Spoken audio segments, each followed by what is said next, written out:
လူတူတယောက်ကအကယ်၍များသူအစိတ်ခွက်တစ်ခွက်ကိုတောက်ပြီးမသိမီကမ္ဘာလောကကြီးအတွက်အင်မတန်အရေးပါတဲ့ဒသနိကအတွေ့အခေါ်တစ်ခုသင်ခန်းစာတစ်ခုပေးထားနိုင်ခဲ့တယ်ဆိုရင်ဘာပြောမလဲအကယ်၍များအဲ့ဒီဒသနိကအတွေ့အခေါ်တစ်ခုဟာမြန်မာပြည်နွေဦးတော်လှန်ရေးအတွက်အရေးပါတဲ့ကဏ္ဍကနေပါဝင်နေတဲ့ဆိုရင်ရောဘယ်အံ့ဩသွားမလား Socrates ဆိုတဲ့နာမည်ကိုအတန်းပညာရှိတဲ့သူတိုင်းကြားဖို့ကြပါတယ်ဂရိနိုင်ငံအေသင်မြို့သားအတွေးခေါ်ပညာရှင်ကြီးဖြစ်တယ်လူသိများကြတဲ့အတွေးခေါ်ပညာရှင်ပလေတိုနဲ့ဇန်နိုဖုန်းတို့ရဲ့ဆရာလည်းဖြစ်တယ်ပလေတိုသာမရှိခဲ့ဘူးဆိုရင် Socrates ဆိုတာကိုလည်းဘယ်သူမှသိကြမှာမဟုတ်ဘူး။ဘာကြောင့်လဲဆိုတော့ Socrates ကစာအုပ်တွေမရေးခဲ့ပါဘူး။ Socrates သင်ကြားသမျှကိုပေးထက်အပ်ခရာတင်ခဲ့တဲ့သူက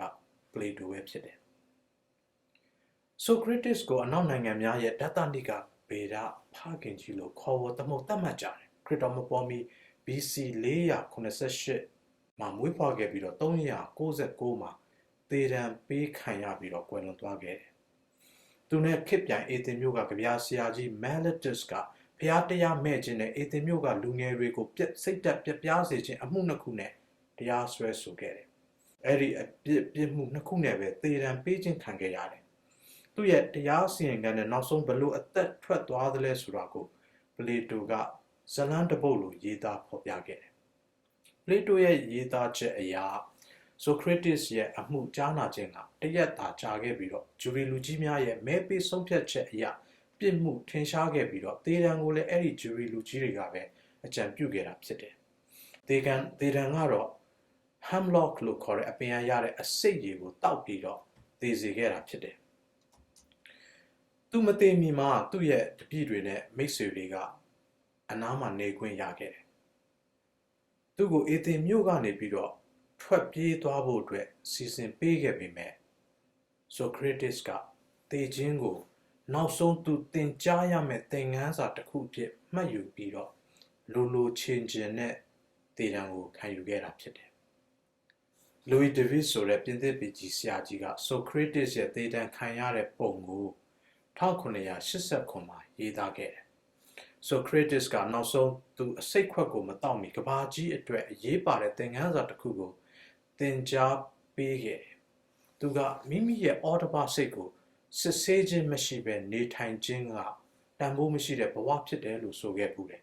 ။အော်တဘာစိတ်ဆိုတာကျွန်တော်တို့ရဲ့အတွင်းစိတ်မှာတိုးညှင်းစွာနဲ့ကြားရတဲ့ကောင်းမကောင်းကိုလမ်းညွှန်ပေးတဲ့စိတ်ကိုဆိုလိုတာဖြစ်တယ်။အတန်ကိုဆိုလိုတာဖြစ်တယ်။အသိပညာအင်္ဂလိပ်လိုဆိုရင် knowledge ကို Socrates က2မျိုးရှိတယ်လို့ဆိုတယ်။ပထမတစ်မျိုးက C certain တချို့အရာတွေကမှားလားမှန်လားဆိုတာတွေးဝေနေစရာမလိုဘဲနဲ့တန်တရားရှိနေစရာမလိုဘဲနဲ့ကြည့်လိုက်တာနဲ့မြင်လိုက်တာနဲ့ကြားလိုက်တာနဲ့အမှားမှန်ကိုဝေဖန်နိုင်တဲ့အသိပညာနောက်တစ်ခုကတော့ knowledge E ကတော့ Elenchus လို့ခေါ်တဲ့ Socrates ရဲ့ method သူဟာအမှားမှန်တစ်ခုကိုဝေဖန်ပိုင်းခြားဖို့အတွက်သူအသုံးပြုတဲ့နည်းစနစ်ကိုခေါ်တယ်အင်္ဂလိပ်လိုဆိုရင်တော့ examinations မေးခွန်းပေါင်းများစွာကိုမေးပြီးတော့ဒီအရာတစ်ခုဟာမှန်လားမှားလားဆိုတာကိုစဉ်းစားဆုံးဖြတ်တဲ့နည်းလမ်းကိုခေါ်တယ်ဟုတ်ပါတယ်တချို့အရာတွေကမှန်လားမှားလားဆိုတာကိုချက်ချင်းဆုံးဖြတ်ဖို့အတွက်ခက်ခဲတယ်ဒါကြောင့်မို့လို့စုံစမ်းရတယ်မေးမြန်းရတယ် research တွေလုပ်ရတယ်လေ့လာရတယ် Socrates တောက်ခဲ့ရတဲ့အစိတ်ကြီးကအော့အန်နာခြင်းနာမျိုးတွေမဖြစ်စေဘူးသူပေးခြင်းတဲ့သင်ခန်းစာကိုသင်ကြားပေးပြီးသွားတဲ့အခါမှာအစိတ်ခွက်ကိုသူ့ရဲ့အိမ်ပေါ်လူငယ်လေးစီကနေတည်ငြိမ်စွာနဲ့လှမ်းယူခဲ့ပြီးတော့ညွန်ကြားထားတဲ့အတိုင်းသူတောက်လိုက်တယ်ပြီးရင်အစိတ်ခွက်တောက်ပြီးတော့အခန်းထဲမှာလမ်းလျှောက်ရတယ်ခြေထောက်တွေညောင်းလာပြီးတော့ထုံကျင်လာတဲ့အခါမှာသူထိုင်လိုက်တယ်တဖြည်းဖြည်းနဲ့အစိတ်ကခါးပိုင်းကိုရောက်လာပြီးတော့သူအောက်ပိုင်းဘာမှမခံစားရတော့ဘူးဆိုပြီးတော့အိပ်ရပေါ်မှာလှည့်အိပ်လိုက်တယ်အစိတ်ကနှလုံးကိုရောက်လာတဲ့အခါမှာညှင်းသာစွာနဲ့ပဲအသက်ထွက်သွားခဲ့တယ်သူပေးခဲ့တဲ့သင်ခန်းစာကတော့အေသင်မြို့ကသူ့ကိုတရားစီရင်ခဲ့တဲ့အုပ်ချုပ်သူလူဒန်းစားကိုထိတ်လန့်စေခဲ့တယ်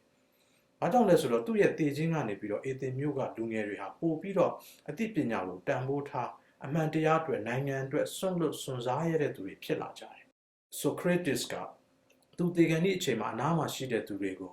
မှန်ကန်တယ်လို့အပြည့်အဝယုံကြည်ထားတဲ့အမှန်တရားအတွက်အသေးခံတာဟာအင်မတန်မြင့်မြတ်တဲ့လုပ်ရဖြစ်တယ်။အမှန်တရားတစ်ခုကိုသိရှိလာပြီဆိုရင်အဲ့ဒီအမှန်တရားကိုလက်ဆုပ်လက်ကင်ထားပြီးတော့နေထိုင်သင့်တယ်။အဲ့ဒီအမှန်တရားကိုကာကွယ်ဖို့အတွက်လိုအပ်လာရင်အသက်ကိုတောင်ပေးဆက်ရဲရမယ်ဆိုတဲ့သင်ခန်းစာကိုသူ့ရဲ့သေခြင်းနဲ့သူဟာ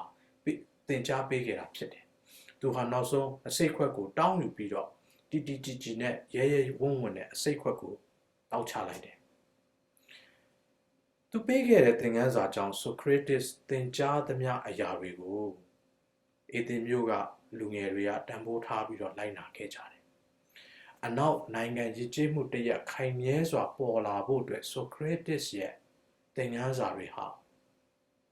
ကဘာကြီးကိုဒီနေ့အထိတိုင်လွှမ်းမိုးထားနိုင်ခဲ့တယ်။မြန်မာပြည်နွေဦးတော်လှန်ရေးမှာအော်တပစိတ်သေနေတဲ့စစ်အာဏာယူနဲ့ပေးတာယူကျွေးတာစားခိုင်းတာလုပ်နေတဲ့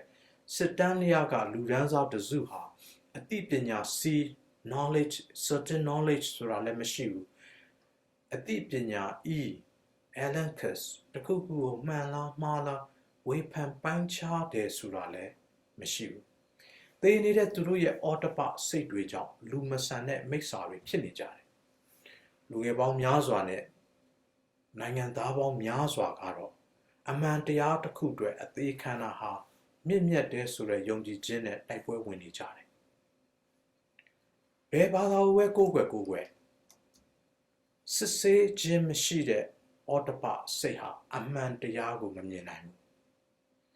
။စနစ်တကျဖြည့်ဆည်းထားပြီးတော့မှုတက်နေတဲ့စစ်ပညာရေးကျောင်းရဲ့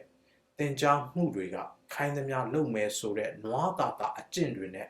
စစ်တမ်းလျားကလူဒန်းစားတစုကိုမွေးထုတ်ထားတာဖြစ်တယ်။ဒါကြောင့်မြန်မာနိုင်ငံမှာစစ်မှန်တဲ့လူအခွင့်အရေးပညာရေးစီးပွားရေးနိုင်ငံရေးတွေပြန်လည်ပေါ်ပေါက်လာနိုင်ဖို့အတွက်နိုင်ငံသားတိုင်းစီမှာတာဝန်ရှိတယ်။မြန်မာပြည်ပြန်လည်တည်ဆောက်နိုင်ဖို့အတွက်သင်ဟာလည်းမြန်မာနိုင်ငံရဲ့အုတ်မြစ်မှာကြောက်တုံးတောင်းဖြစ်တယ်ဆိုတာကိုမေ့ပါအရေးတော်ပုံအောင်ရမယ် God bless you and thank you